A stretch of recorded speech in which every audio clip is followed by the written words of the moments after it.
The first chill of November swept through Temecula like a quiet whisper, and Jenna found herself at Café Ellipsis, a cozy coffee shop nestled near the local library. It was her go-to spot for zoning out with work reports, sipping overpriced oat lattes, and people watching through the wide windows.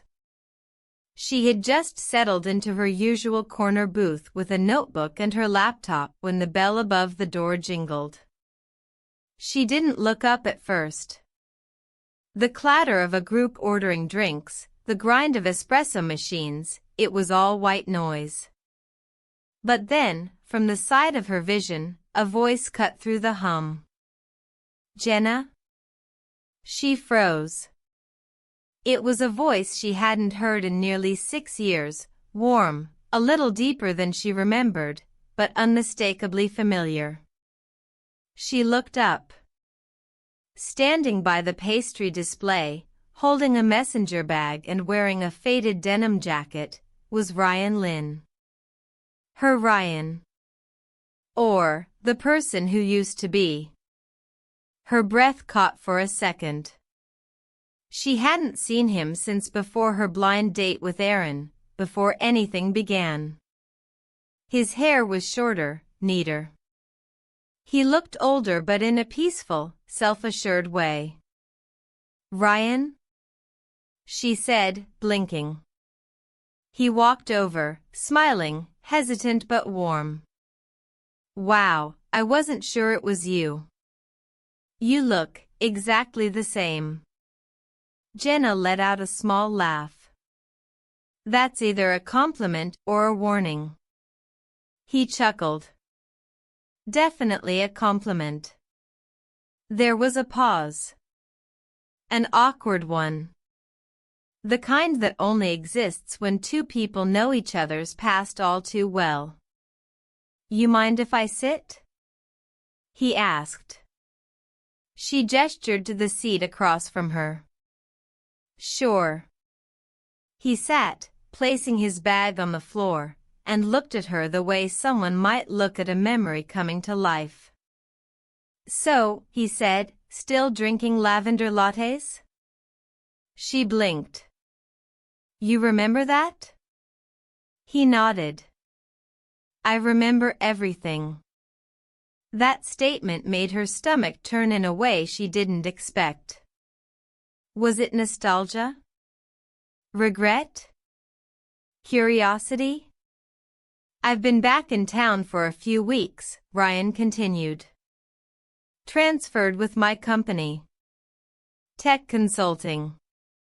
I figured I'd run into someone eventually, but I didn't expect it to be you." Jenna smiled politely. "Small town. It happens." Ryan tilted his head. "So, how've you been?" "I'm good," she said. "Work's busy. Family's good. I'm dating someone." His expression didn't change much, but his eyes flickered briefly. "Really?" "Yeah.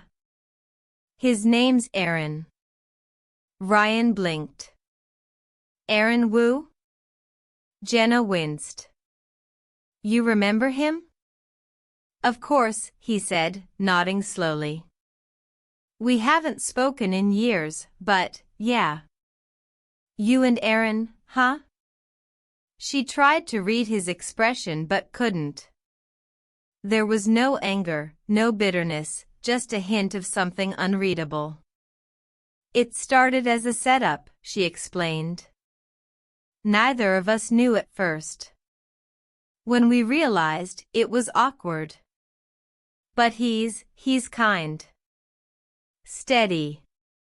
I didn't expect it, but it happened." Ryan smiled faintly. "He always was steady. Maybe steadier than I could have been." Jenna looked down at her cup, suddenly unsure what to say. "I'm happy for you, Jenna," he said after a beat. "Really. You deserve someone good."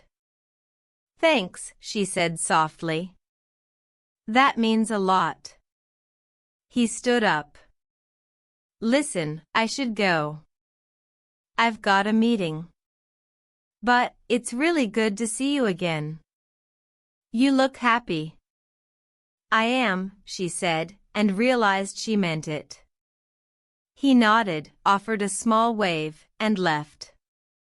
As the bell above the door jingled again, Jenna stared at the chair he'd just vacated. Her heart felt heavy, but not broken. She didn't know what she was supposed to feel. Relief? Sadness? Closure? Maybe all of it. She opened her phone and texted Aaron. Jenna. Just ran into an old friend.